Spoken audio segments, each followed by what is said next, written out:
E aí vamos falando um pouco sobre controle social e desvio, tá? Para a gente entender o que é um controle social, ou seja, como a gente consegue controlar as pessoazinhas e como as pessoas conseguem ser ordeiras nas ações coletivas, tá? A gente precisa entender o que é uma ordem social. Então, a ordem social é quando os comportamentos das pessoas elas são previstos, tá? Então, qual é um comportamento previsto? Por exemplo, de um jovem brasileiro. Ele terminar a escola e ir para a universidade. Então, isso é um comportamento previsto. Então, isso, se todos os jovens eles vão à universidade, então esses jovens eles seguem uma ordem social, tá? Se o comportamento previsto é que exista casamento entre pessoas do sexo opostos, então isso é uma ordem social. Pessoas que casam com pessoas do mesmo sexo, elas não seguem a ordem social, tá? E ordem social, ela é variável. O que é considerado como ordem para aquele grupo, ou seja, o que é considerado como cultura para aquele grupo, para outro grupo pode ser diferente, pode ser considerado uma coisa completamente diferente, tá? Ou certo ou errado. E aí o que é moral, o que não é moral, também ele varia de acordo com o grupo que a gente está lidando. Então, esse comportamento previsto, ele está em conformidade com as crenças e valores, ou seja, de acordo com a cultura. Se a ordem social que todo brasileiro festeja o carnaval, então a ordem social é que a gente tem a festa de carnaval, tá? Se é uma ordem social, nesse momento de quarentena, as pessoas não fazerem festas nas suas casas, então quando elas não fazem festa nas suas casas, elas seguem uma ordem social, o comportamento previsto.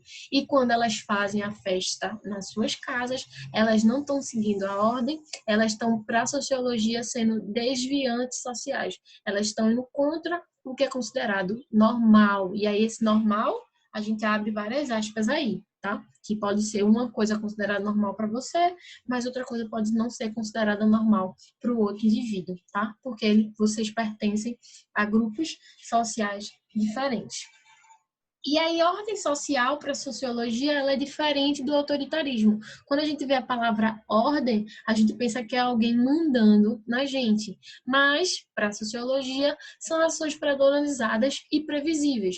Então, é uma ordem social que o indivíduo ele tem uma religião. É uma ordem social que o indivíduo, depois que casa, tenha filhos. É uma ordem social que o indivíduo tenha cachorro, tenha papagaio, periquito, enfim, dentro de casa, tá? Então, isso são ordens sociais, de acordo com a cultura, ok? Então, são padrões previsíveis de comportamento.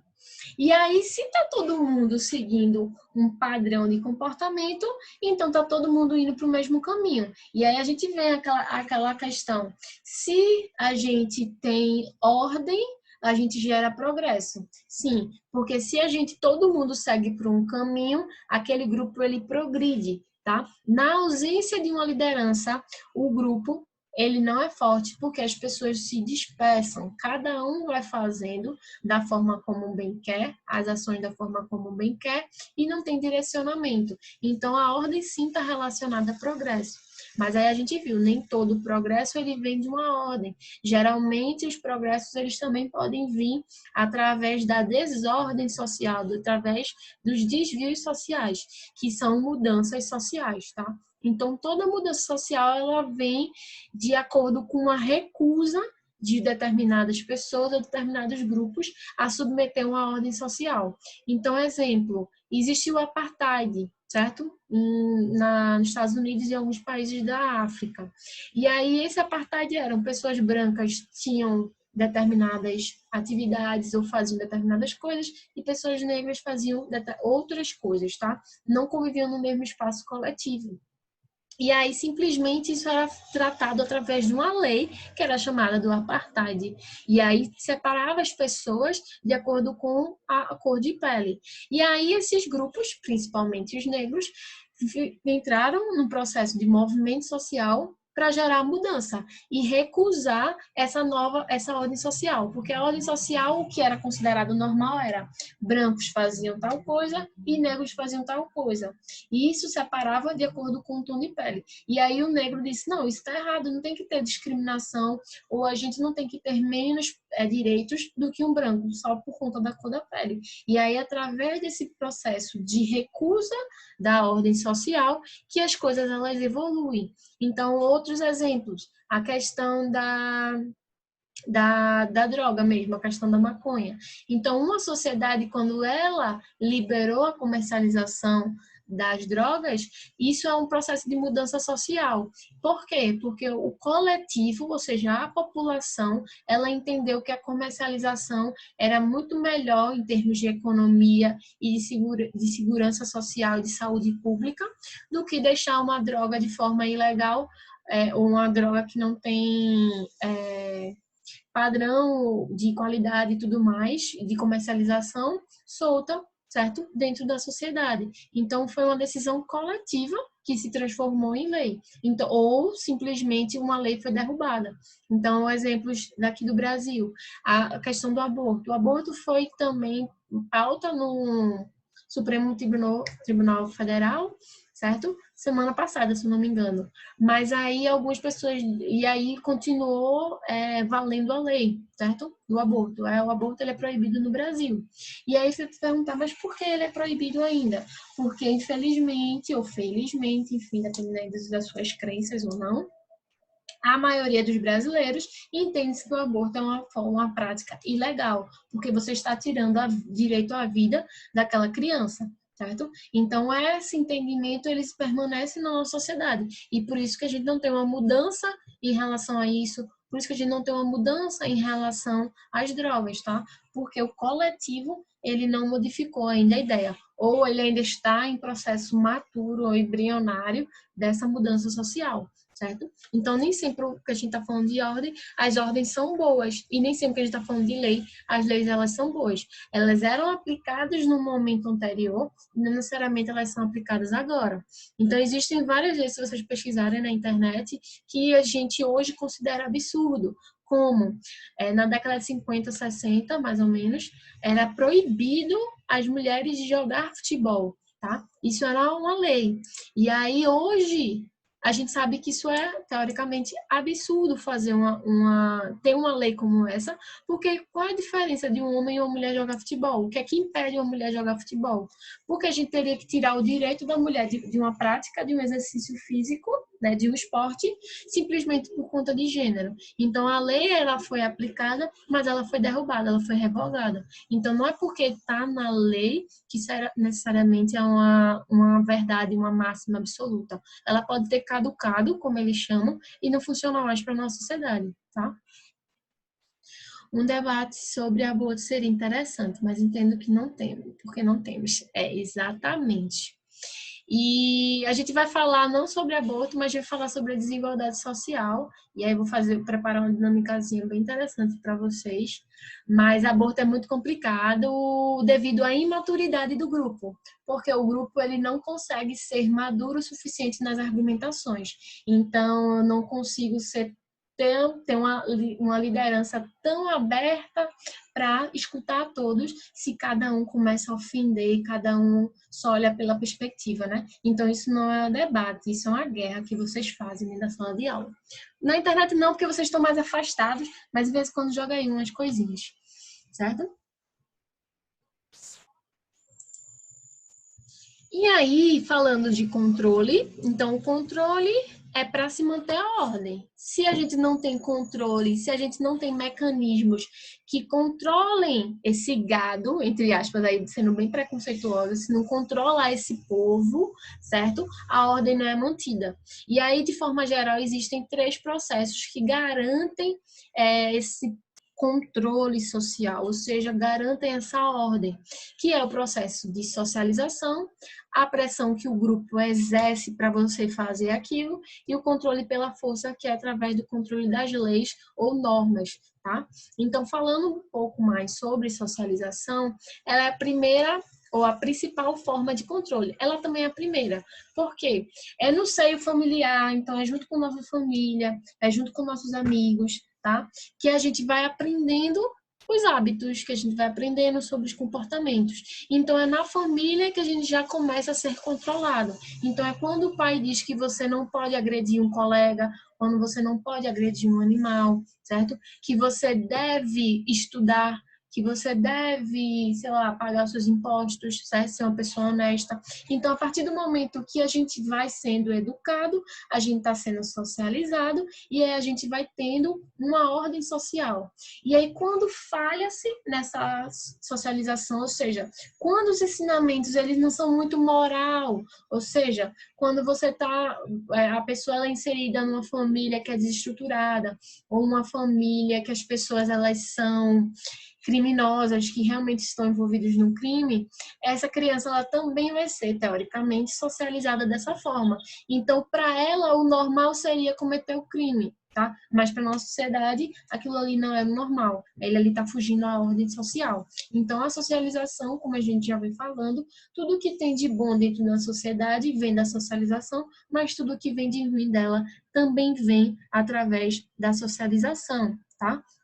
E aí, exemplos, a gente vê a questão de desigualdade entre gêneros. Então, voltando para o esporte, a gente vê o menino, quando ele é novo, simplesmente os pais dando uma bola ou brinquedos radicais, brinquedos mais interessantes, entre aspas, e para a menina, aqueles brinquedos que estão ligados mais a fazeres domésticos e uma boneca que vai dizer a ela que ela tem que cuidar de uma criança, de um bebê, tá? Então, você vê já na própria brincadeira, já na própria infância, na primeira infância, você já tem uma separação da atividade de gênero. Então, a menina, quando ela crescer, ela vai ter uma perspectiva de quê? De cuidar de uma casa, cuidar de uma criança. E esse menino, quando cresce, ele tem uma perspectiva de ser um profissional, de ter uma atividade e uma atividade legal. Tá? Então, você vê a diferença já daí, certo? Então, a gente não pode dizer que existe, os homens são mais inteligentes que as mulheres. Simplesmente foi fruto da socialização, é fruto da nossa sociedade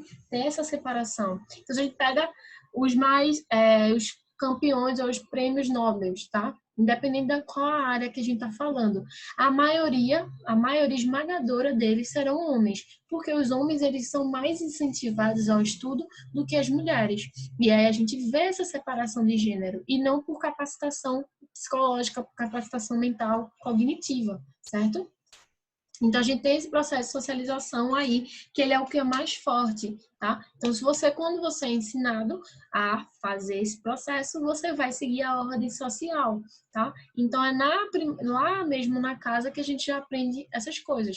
Então, a gente pode dizer, em termos de sociologia, que todo criminoso, ou a maioria deles, eles não são criminosos de natureza biológica, eles são criminosos de natureza social, principalmente de acordo com a socialização. Então, a forma como eles foram conduzidos ou foram ensinados durante a vida, que fizeram ou impulsionaram ele para esse espaço criminoso. Mas aí vocês se perguntam, mas então quer dizer que só porque você tem uma família violenta, você vai se tornar criminoso? Não, porque aí você tem o seu poder de escolha. Mas esse seu poder de escolha, ele vem com várias circunstâncias, né? O quanto você pode ser individualizado, o quanto você pode ser dependente financeiro, o quanto você estudou, o quanto você se desenvolveu, está relacionado a essa sua independência financeira e emocional. Então, não é tão fácil você dizer que 100% das pessoas que estão no crime ou que estão com famílias perto de criminosos, que elas não vão se tornar criminosas. É muito mais fácil, entre aspas, que elas se tornem pessoas que vão cometer algum delito, devido a achar ou entender que aquele processo é um processo normativo para elas. Tá? Então, a socialização vem desse ponto aí. Certo? Oxente, voltei. E aí, alguma dúvida sobre esse ponto, que aí eu deixo para a pressão do grupo e as leis para sexta-feira. Sexta-feira não, que é feriado, mas terça-feira, não tem problema não, tá? Deixa eu ver aqui, o que aqui escreveu Pedro. Um estudo de Harvard, não sei como se escreve, é com H, só errar esse R primeiro aí. Diz que as mulheres têm uma capacidade de memorização deve ser uma capacidade maior de memorização que o homem. Então, as mulheres são mais inteligentes que o homem. Então, se a gente for falar em termos de inteligência, e essa inteligência está associada a quê? Se é a capacidade de memorização, então pessoas com maior capacidade de memorização são pessoas mais inteligentes. Se a gente afirma que a inteligência está relacionada a números de neurônios, então os homens têm mais neurônio que mulheres, então os homens seriam mais inteligentes do que as mulheres. Certo? Se a gente for comparar, dizer que a inteligência está relacionada a emoções, então pessoas que conseguem controlar mais suas emoções, elas são mais inteligentes do que as pessoas que não conseguem controlar.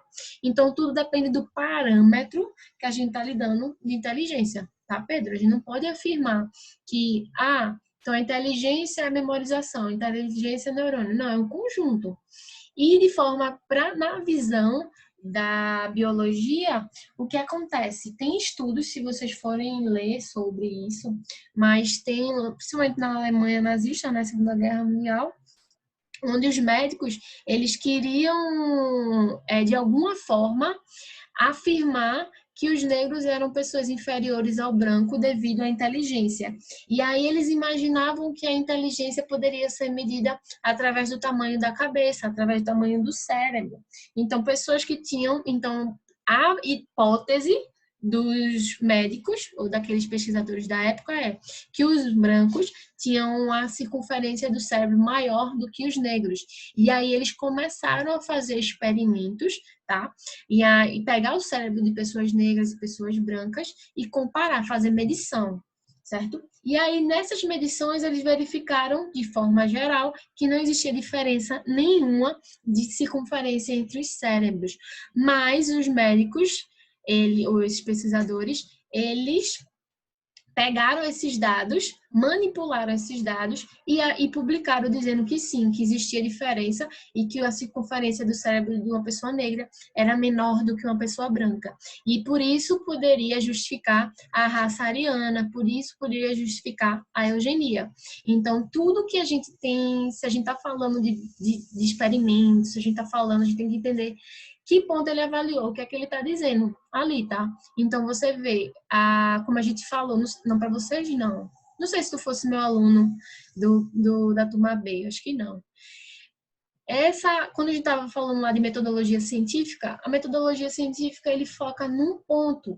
Então, o pesquisador está respondendo aquele ponto, ele não está respondendo o todo, tá? Então, aquele pesquisador, ele queria dizer que as pessoas eram mais inteligentes devido à capacidade de memória. Então, ele correlacionou essas duas variáveis. Mas a inteligência é um conjunto de fatores, não só tem esse fator, tá? E para a sociologia, isso foi uma perspectiva que eu falei de biologia. O médico, o pesquisador, ele mediu a circunferência. Então, quanto maior a anatomia daquela peça, melhor seria o desenvolvimento cognitivo daquelas pessoas. E aí, com o passar do tempo, isso foi refutado que isso não existia, a medição era basicamente a mesma na média, então não existia diferença em relação ao tom de pele, tá? Mas ainda assim, a gente observa dentro da ciência que os experimentos, eles são conduzidos para justificar coisas que não são legais, né? Exemplo desse da eugenia. Mas, por exemplo, falando do corona, quando a questão da cloroquina, esse é um medicamento que foi testado e aí você observa que tem estudo que aponta que aquilo ali funciona e tem estudo que aponta que aquilo ali não funciona, tá? Qual é o certo? Depende, os dois podem estar certos, porque os dois estão numa perspectiva. Aquele que funcionou, ele funcionou com um grupo pequeno. O que não funcionou foi um grupo pequeno de outra região. Então, não necessariamente um remédio funciona para um grupo, ele vai funcionar para o outro, porque os remédios eles não são específicos. Alguma coisa em termos de biologia, em termos de sistema imune, pode ser diferente de um grupo para o outro, e aí dá essa diferença entre as pessoas. Tá? Mas, à medida que se aumenta o número de casos testados com o medicamento, que a gente vai tendo certeza se aquele medicamento funciona ou não, tá? Então, isso tudo depende da perspectiva aí. Mary, quando a pessoa nasce, digamos, de berço de ouro, porque muitas vezes se volta para o crime, quando não é pelo fato de influência ou algo do tipo. Não, aí nesse caso, essas pessoas bem-nascidas, elas retornam para o crime e aí tem que ser todo aquele caso, quando a gente analisa o crime, a gente tem que analisar a perspectiva de cada indivíduo. Então, por exemplo, uma pessoa que rouba uma padaria para se alimentar é diferente de uma pessoa que rouba uma padaria para, por exemplo, pegar o dinheiro e consumir em drogas. Então, na perspectiva social, ela no julgamento, né, por isso que tem os juízes, eles avaliam tudo isso. Uma coisa é uma pessoa que ela rouba sem instrução sem instrução nenhuma. E outra coisa é uma pessoa que ela é ensino superior, por exemplo, tá? Que ela tem instrução que aquilo ali é errado, ela sabe das leis, ela sabe de toda a ordem social. Então, também tem peso diferente em relação ao crime, tá? Nesse ponto aí. E aí, quem é berço de ouro, que nasce num processo de status social elevado, também pode ser fruto da própria socialização. Então, pode ser pais que são ausentes, pode ser uma pessoa, apesar dela ter dinheiro, ela não tem um acompanhamento emocional do grupo, ou seja, ela não se sente parte daquele grupo, tá? Ou pode até ser pais que cometem delito, não é porque uma pessoa é rica, é berço de ouro, que ela não comete delito, e a gente tem vários exemplos aí de pessoas que são ricas e só negam imposto, tá? Então, não é só porque é berço de ouro, que é rica, que ela não comete delito e que aquele grupo social não comete delito, tá? Então, tudo tem que ser analisado. Tá certo? Mais alguma dúvida sobre isso?